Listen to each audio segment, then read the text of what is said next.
Yes, omulabi waffe omulungi owa ETV Uganda olunaku lwaleero tubalesede Betina Namukasa omukyala ebayimbira oluyimba lw'abakyala ne lukwatayo ku luno ETV Uganda emunoonyeza nga twagala atuwayewayeemu atubulye music kiki okuva ekibiina we kyasasika asibise tetunamutegeera. Yes, tekyasasika naye kale oba dadi yabata yesogerena atubulye ku nsonga ezo atubulye ne music ayimiridde atya atubulye n'ennyimba empya zayo tusulera aka concert akatonotono oba achalinda mwena soka aweze nga luya kitukolera. Yes Betina yebale ko kikwana nawe yebale ko nyawo kale baby olabika bulungi sacha katonda banayi look good. Thank you Betina dadi ne mami bagamba ki bala munyonyonyo balungi dadi Geoffrey taya mulungi mami Irene mulungi bonna bali fine bonna ate ba members ba ne banange bonna benkola nabo bali fine ne muwuliza mwewuliza azini why not je bali bana era nerero nsanze nga ngenda mukola tukirire eno tugenda kukolera busunju era tunayite batulinde ya nsanze netegeka ngenda mukola. Okay yes but Betina abagambya be busunju muza mukiwulidde subscribing ETV Uganda abakakasiza nti ajja.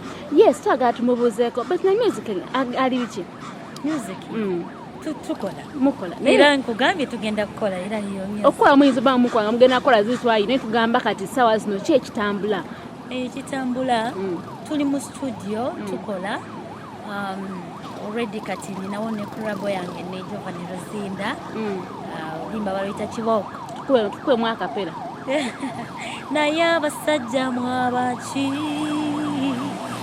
yobuyaye bwachoba mazima gwasange malaba yeisangoli gwe wasange maganjo abakazi twala bamama labu bwerinye byensobi suleri omuyaye nalimba ne gentleman nolimba sija kulumalayo basubscribing balono basubscribing ETV Uganda je balusando funa bagentekayo music ne ku Betina ne ku YouTube ya Betina Namukasa ne Giovanni Ruzinda bagende balo. Okay yes alibe futoka tumubuzeeko ki ekibiina okuva Ria yafulumya ennyimba nga buli mwezi yali atiro tuwayo oluyimba naye kati okuva abagamba bwe mwakola ekyayagala ndaba tekiyimiridde bulungi. Betina kiri kitya Betina yali tafulumya buli luvannyuma lwa myezi kyali tunyonyole eggwanga yali luvannyuma lwa myezi ebiri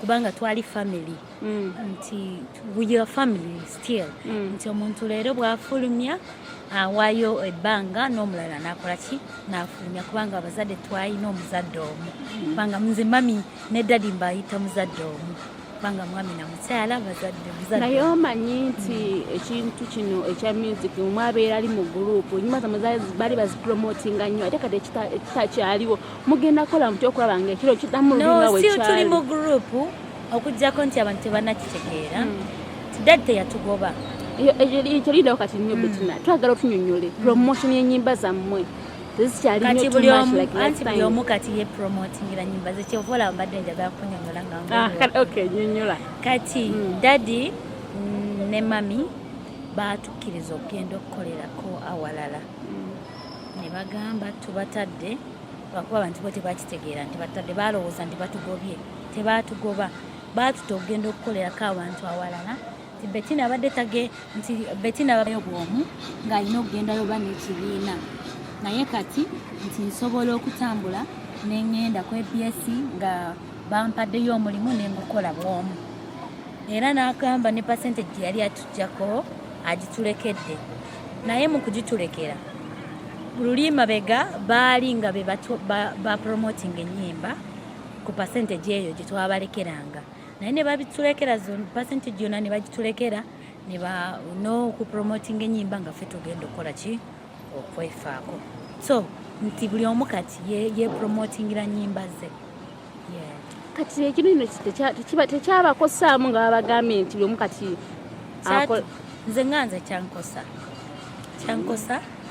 naye bwe kiba nga kinga bakisazeewo osigala ng'otambula kati management ye oyina management nze management yange ye mami Irene ne dadi Geoffrey tasobola bavaako ekitegeere bakunoonya bamanyi nnaku yange weewaawo oyinza obutamulaba ng'atambula ne Betina ng'amuleeta ku show gyayimba yekka biki olw'okuba ye manager kubanga abasinga manager kyekyo kye bamumanyiddemu naye nze anyamba kubanga be bantu abandeeta baby waabwe abamumanyi kuviira ddala mu kwavula.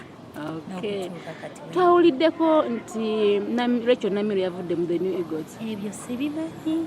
Tobimanyi? Sinabimanya. Sibimanyi oba yavuddemu. Bw'anaaba avuddemu era nakyo tujja kimanyi. Ayinire oggulire ojja ddiwulira. Sibimanyi mukwano.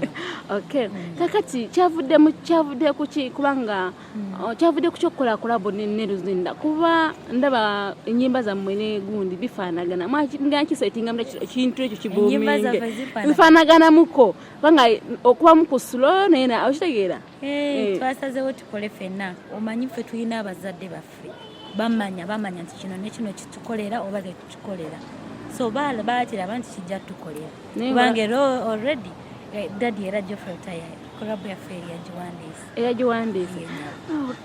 Kakati Betina tukumanyidde wano ye muntu ayina eddiini ennyo. Betina twawulyako twasooka kubeera house girl. Kati saawa zino omuntu yenna nga like saawa zino house girl gyali omuwa magezi ki? Ba housemaid bonna we bali nze kyembasaba kibe ekintu kimu kubeera mugumiikiriza kuba wampisa kugondera mukama wo kyekisinga kubanga bw'otabeera wampisa n'otagondera mukama wo era omaliriza nga tosobodde era nange sandisobodde kubeera nabo kubanga nabeewa bwe bampa omulimu nabeera mugumiikiriza kye nayagalanga okukola nasookanga obagamba kubasaba ne banzikiriza. Kakati waliwo bino ebibiina ebyewandiisa kino ekibiina kye bawandiisizza ekibiina kino kibalimu ekipa kyebakawandiisa kirimu Sophie Gombya ekibiina ekyo oli registered oba toli Wuma sinaba kweregistaringa olinda ki nja kweregistar tonabitegeera nja kweregistaringa naye wakiwagira ndi Muyimbi tewukiina mutawaana owakawasa mu bibiina bimeka sofa kwa waliwo bingi tubitegeera ebyo si bibiina ekyo si kibiina nga tugamba anti kyeŋŋamba kiri kiti ogenda kikwasaganya byonna eyo foramu y'abayimbi oba togenzeyo okuyimba I know kitegeera naye kyeŋŋamba ebintu bingi babitaddewo ebyo kyolaba ekyamakulu kyogenda nakyo ekitegeeza kino kyogenda osobola kupapa kugenda mu kyotategeera ebintu byonna ebisinga osooka kwetegereza n'olyoka ogenda awantu. Kakati Betina ani yawandiika oluyimba lw'ekire? Bamuyita John K. Yes. Lulimba terutambudde problem ki? Terutambudde okikakasa? Terutambudde. Kayinza tube kweluli. Betina engeri yadibako mu music wammwe nga mukyali wamu ne baddadi abo si wekiri ogenda kikola oti ogera tudadi ogatula era kyenkugambye nti promotion ey'abazadde tesobola kwenkana ey'omwana naawe kyoba okiraba. Bwetyo Betina wabadde wano ku ETV Uganda mugenda bamulaba buli nawe kimu kyakoze kyakonya ku music gwayinawo era twagala atuwe akapera k'oluyimba lwa Eriso kayimba okukola nnyo abantu banyumira nnyo akayimba ako tuwemu akapera Eriso kikwano kyange wanyamba liiso nondabira omutuufu namufuna omusajja gwe njagala. Betina olina abayimbi bye weegomba sofa si wekiri era n'okugenda okutandika okuyimba nalina ani oyo eyakuleeta n'okuba nga layikuteekamu amaanyi bakyala mami Irene abo baveeko osobola okumunzijako naye nkugamba mazima anti siganye abo obvious no si obvious tolowooza nti wajja kuvaayo Namirwa kugambye nti nze mami Irene ya sparing oba mwanje oba ani akugambye nti Daddy Geoffrey Taya yayandetera ya inspiring nze mami Irene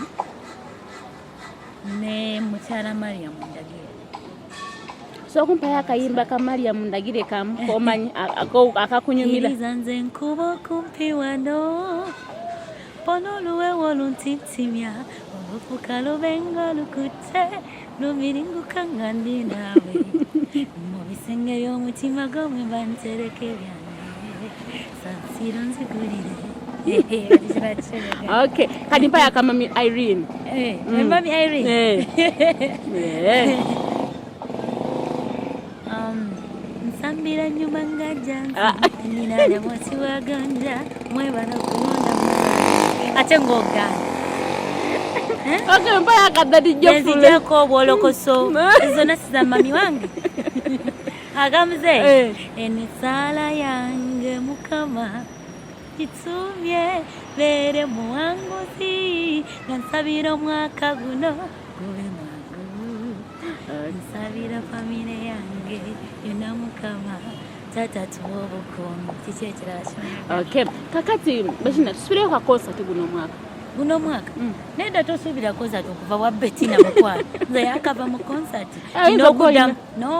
nina okuddamu neneetegeka obulungi sobole okuleeta ati kisinga ku kiri kye nali nakyo omwaka guli mu October nina okuvaako kirala kyentegeka ekirungi ennyo ekisinga ku kiri n'ekirala siri mulungi omu maama n'abalala baana kati mulala omwana yajja munange omulala yagenda okujja era musubire mwana omulala si Betina ekya Betina kyaggwa kiridda luvannyuma nga bali baweddeyo n'abalala nabo balina okukolerwa concert.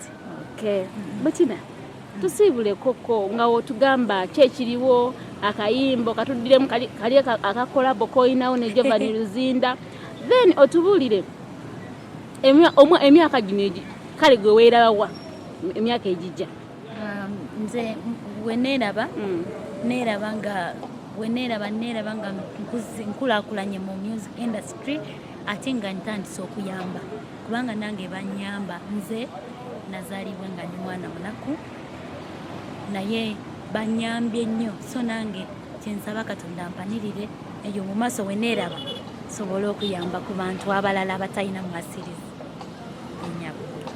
Kati tusubireko mu bigambo abawagizi bo bagambe gy'oli totudde. Mikwana balungi abalabi ba ETV Uganda abalabi ba ABS Telefina mbagala nnyo mwebale kunjagala mwebale kumpanirira kuviira ddala mu ntandikwa kubanga singa simme sandibaddewo era mbasaba buwagizi mwongere okumpagira nange sijja kukowa bafumbira ebyo biwoomera matu situdde ndi mu studio ate twafulumiza n'akayimba kaffe korabo yaffe ne Giovanni Luzinda kayimba bakayita Kibooko. Subscribinga ku YouTube channel yange Betina Namukasa ne kuwa Giovanni Luzinda ojja kubanga okafuna video eri mu process. Audio yawedde video era tunatera okugita video tugisuubiredde kuba tuba twagakwata ffe nga soon ejja kubeeba tuukako. Mikwana abalungi nsooka okwebaza nebaza management ya ETV mwebale omulimu gwe mukola olw'okutuwanirira ngaffe abaana abato ate abayimbi kale kaŋŋambe mwebale kuwanira industry ya music.